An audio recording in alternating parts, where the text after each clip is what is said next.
Alors pour commencer, on va déjà faire le tour de l'environnement de la boutique Shopify. Donc ici, vous devez connaître déjà cet espace-là puisque vous devez être déjà sur une boutique Shopify. Vous vous retrouvez sur le back-office, c'est-à-dire l'administration. C'est l'espace qui vous permet de gérer votre boutique au niveau arrière-plan.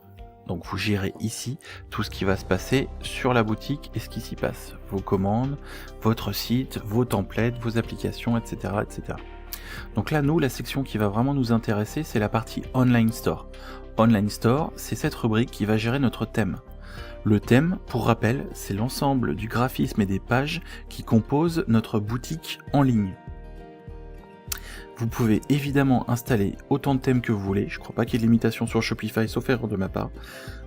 Et en l'occurrence, nous, on va travailler avec le thème de début, c'est le thème qui est offert à la création d'une boutique Shopify. Évidemment, quand vous voulez ajouter d'autres thèmes ou trouver d'autres thèmes, vous pouvez le faire directement via la boutique Shopify en cherchant des thèmes gratuits ou des thèmes payants sur le thème store de Shopify, mais vous pouvez également en trouver sur Google en tapant Shopify thème ou template. Donc, dans cette section, on va gérer l'entier de notre design et de notre site internet, c'est-à-dire notre boutique. La première des choses à faire, comme je vous le disais tout à l'heure sur la rubrique intro, ça va être de dupliquer notre template actuel pour protéger notre site en ligne. Pour rappel, si vous travaillez directement sur un site en ligne ou sur un template qui est déjà publié, vous risquez qu'une seule chose, c'est de flinguer votre production. Votre production, c'est-à-dire votre site en ligne, votre boutique. Donc là, en l'occurrence, si vous êtes déjà en train de faire des ventes, si vous avez des clients qui visitent ou si vous avez des visiteurs sur votre site, la seule chose que vous risquez de faire, c'est de les défoncer. Donc le gros intérêt ici, c'est de faire un duplicat de ce qu'on a en production pour pouvoir modifier ce duplicat et protéger la zone de production, c'est-à-dire la boutique en ligne. Donc là, on va aller cliquer sur Action et on va faire un duplicate. Donc ça va nous créer, hop, ici, une copie of debut. Donc debut, c'est le nom de mon template. Donc si mon template s'appelait Toto, j'aurai une copie de Toto. Voilà, la duplication a été faite, je peux maintenant travailler. Donc dans le bouton d'action, on va retrouver les mêmes entités qu'on avait, les mêmes actions qu'on avait sur le template principal, plus une supplémentaire qui est le publish. Le publish, évidemment, on va pas l'utiliser. On l'utilisera que quand on aura fini tous nos développements et tous nos tests, et qu'on aura bien validé, testé, retesté et re-retesté tout ce qu'on a fait pour ne pas casser la production, c'est-à-dire la boutique en ligne. Donc on peut avoir une preview de notre template. Donc évidemment notre template actuellement il est vide puisqu'on vient de créer une boutique vierge. Donc on n'a pas de logo, on n'a pas de menu, enfin très peu. On n'a pas d'image, pas de produit, quoi que ce soit. Donc là on a vraiment un template vierge.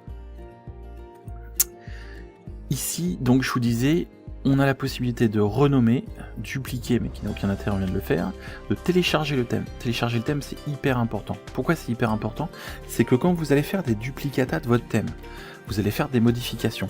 Avant de faire des modifications, moi ce que je vous conseille, c'est de télécharger, donc download the file, télécharger les fichiers de votre thème. Ce qui fait que, admettons, vous faites votre développement ou vos modifications, vous les testez, tout marche bien. Vous avez l'impression que c'est génial, que tout est passé, tout se passe bien.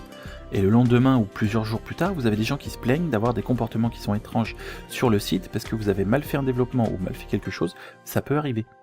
Là, vous aurez downloadé, donc vous aurez téléchargé le thème et tous ces fichiers. Ce qui fait que si vous avez un problème, vous pouvez revenir en arrière en tout simplement, ici en haut, ré-uploadant, c'est-à-dire retéléchargeant votre thème ancien. Donc vous pourrez remettre à la place de celui qui ne marche pas, le thème que vous saviez qui marchait. Je sais pas si c'est très clair, mais pour moi ça l'est. Ensuite, on a la possibilité d'éditer le code, c'est la partie qui va vraiment nous intéresser. Éditer le langage, c'est tout simplement la partie qui vous permet de faire les traductions des phrases et du site, et du template, et évidemment la capacité de le deleter, c'est-à-dire de le supprimer. Donc là en l'occurrence, on va passer à l'édition du code. Le code, qu'est-ce que c'est ? Donc la première chose que je peux vous dire, c'est qu'il ne faut pas s'offusquer ou se braquer sur le code de programmation ou les codes de programmation, vous allez voir. À ce stade, et même dans les prochains épisodes, vous n'avez pas du tout besoin de maîtriser, comprendre ou savoir ce qui se passe parfaitement à telle ligne, tel endroit. Là, on est dans un concept de base très simple, c'est que je vais vous donner des outils gratuits et des infos gratuites qui vont vous permettre d'aller chercher et de cibler une seule modification dans un contexte, c'est-à-dire Pour exemple, si vous voulez modifier votre panier, changer par exemple la couleur du bouton ajouter au panier ou la couleur du bouton passer au paiement, vous voulez la mettre en plus vert, en flashy, vous allez travailler sur la page carte. Je vais vous donner des outils pour trouver où est la page carte, des outils pour trouver où les modifications sont à faire et comment les publier. Donc vous n'aurez pas besoin de comprendre tout l'entier de tout le code, de toute la programmation du site ou des pages, vous n'aurez juste que des petits blocs et des petites parties à modifier. Et chacune des modifications, je vous les expliquerai, et on vous donnera les raisons, le pourquoi, le comment, et on vous montrera comment le faire pour que ça se passe bien.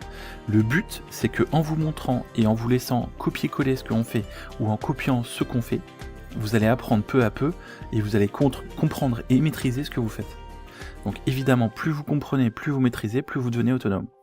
Alors comment ça marche la gestion des fichiers? Donc là on est bien dans le thème et on est dans la copie qu'on en a fait. Ça fonctionne exactement comme un disque dur sur votre ordinateur, que ce soit Apple, PC ou quoi que ce soit, Linux ou autre, le principe est le même. Vous avez un disque dur, donc avec des fichiers qui sont stockés dans des dossiers. Donc par exemple, vous avez un dossier layout, un dossier template et des fichiers qui sont à l'intérieur. C'est la même chose que sur votre ordinateur. Vous pourriez avoir un dossier mon bureau ou desktop, mes images ou mes vidéos, et dedans vous aurez vos vidéos, vos fichiers, vos images, et le classement que vous en avez fait. Donc là c'est la même chose, tout simplement, j'ai des dossiers, et dans chaque dossier j'ai des nouveaux fichiers, ou j'ai des fichiers. Je peux également créer des fichiers, donc ça on le verra plus tard. Le principe des fichiers, c'est tout simple, c'est qu'ils sont tous renommés dans des formats qui correspondent au fonctionnement de Shopify. Donc en l'occurrence, les fichiers qui concernent le site sont quasiment tous appelés .liquid, c'est l'extension. Quand vous regardez une vidéo par exemple, ça peut être un .mp4, un fichier de son ça peut être un .mp3, donc là le principe est très simple, les fichiers sont tous avec des extensions qui sont classées derrière des points. Donc vous pouvez avoir des fichiers qui comprennent des points comme ici, on a page, .contact, .liquid, mais l'extension c'est toujours ce qui va terminer le fichier. Bon, cette petite aparté est en fait, ça n'a pas grande importance. Le principe, le simple principe ici, ça va être de tout simplement comprendre ce que je cherche, quelle partie, quel bloc et dans quelle section ou dans quelle page. Donc là, qu'est-ce que c'est que des pages? Tout simplement, là on va faire une petite définition vraiment débutante, c'est que un site, donc une boutique, c'est une composition, donc un ensemble de plusieurs pages. En l'occurrence, qu'est-ce que ça veut dire? Ça veut dire que ma boutique, elle est composée de différentes sections, différents endroits si vous préférez, la page d'accueil, la page panier, la page paiement, la page produit, etc., etc. Toutes ces pages, toutes ces sections, on va les retrouver dans les dossiers. Donc en l'occurrence, par exemple, là on parlait de la page panier, si je vais dans ma page panier, je vais pouvoir faire des modifications sur cette page-là, et pour faire mes modifications, il va falloir que je cherche la page qui, normalement, si votre template est bien fait, s'appelle panier. En anglais, panier se dit carte, donc si je vais dans les dossiers, au niveau du template, donc des pages, je vais aller chercher, il y a bien un fichier qui s'appelle carte. Donc là, au niveau du classement, je vois que j'ai bien une page avec du contenu, et ce contenu se trouve dans la page carte. Le seul problème, c'est que là, on voit qu'il n'y a pas beaucoup de contenu. Pourquoi?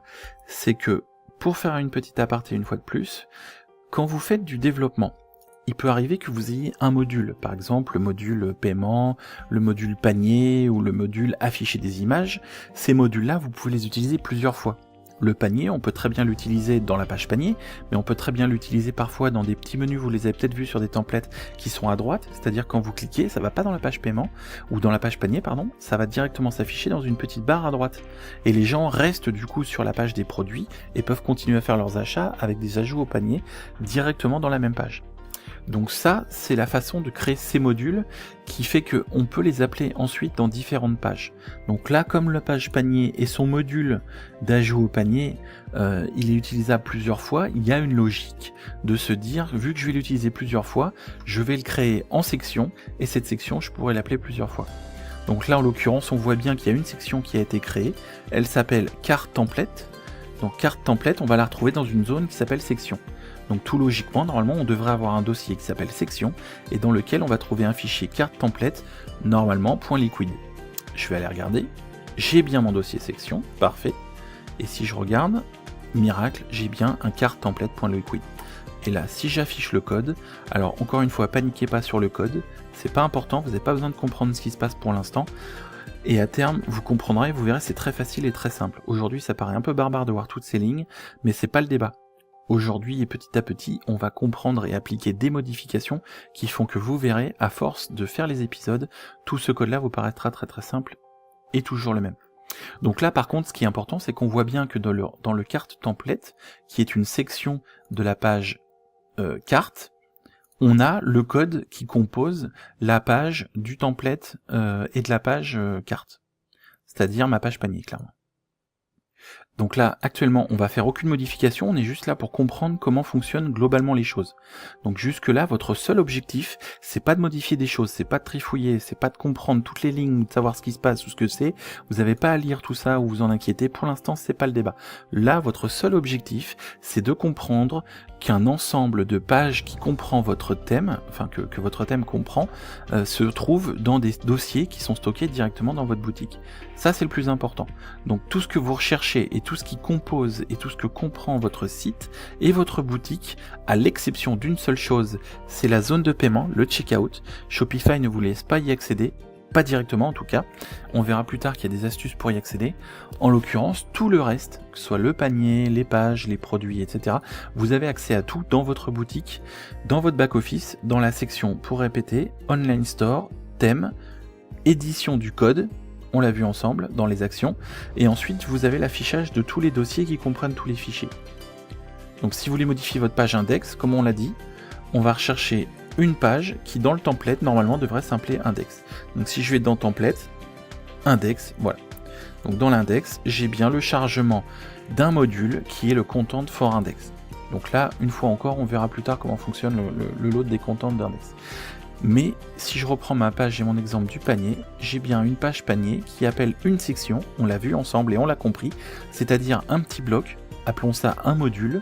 Cette section, je devrais le trouver donc dans un dossier qui s'appelle section, et cette page qui gère le panier, s'appelle carte template.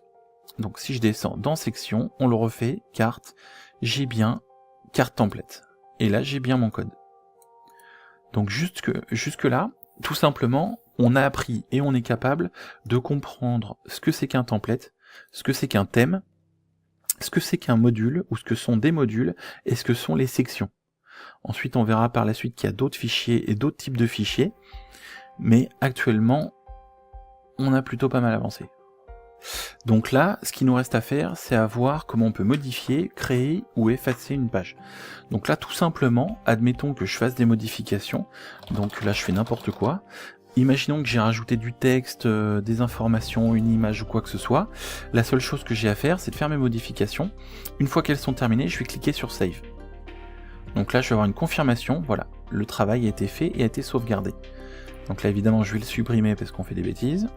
Hop, et je vais le enregistrer. Également, on peut donc créer des pages ou des sections. On a juste à cliquer sur la zone de création, Add, en anglais créer ou ajouter, New Template ou New Section, donc nouvelle section. Ça va nous demander comment on l'appelle, donc par exemple on va l'appeler Test Toto, et on n'a pas besoin de rajouter l'extension, on va juste créer sur Create Section, hop, automatiquement il a rajouté l'extension lui-même. Donc là on vient d'apprendre à créer une page. On ne sait pas quel contenu on doit y mettre et comment on doit y gérer du contenu, mais par exemple si c'est juste une simple page avec du texte, je vais aller taper mon texte, et ce texte, je pourrais aller le charger dans une autre page en y ajoutant cette nouvelle création. Donc là je fais sauvegarder, et cet appel là je pourrais le faire directement sur testauto.liquid et récupérer mon contenu. Donc là en l'occurrence on ne veut pas récupérer le contenu, on veut effacer notre test, donc on a juste à cliquer sur Delete. La confirmation est demandée, on l'a fait, et voilà. Donc aujourd'hui, dans cette première section et dans ce premier tuto, dans ce premier épisode, on vient d'apprendre à créer des templates, on vient d'apprendre à créer, ouvrir, modifier, supprimer des fichiers, des pages dans le template. On a appris le b.a.-ba de ce que c'est qu'un template, ce que c'est que des pages et comment trouver les informations. Dans le prochain épisode, on arrivera à aller chercher directement des informations pour les modifier avec les outils gratuits que je vais vous proposer. Pour rappel, je vous invite évidemment à nous rejoindre sur le groupe. Vous pouvez trouver l'adresse dans la description de la vidéo et je vous remercie pour votre écoute. N'hésitez pas à mettre des pouces bleus, parce que comme je vous l'ai dit, les contenus, on les fait gratuitement et les pouces bleus, c'est la seule chose qui nous permettra d'être un petit peu plus diffusés. À bientôt!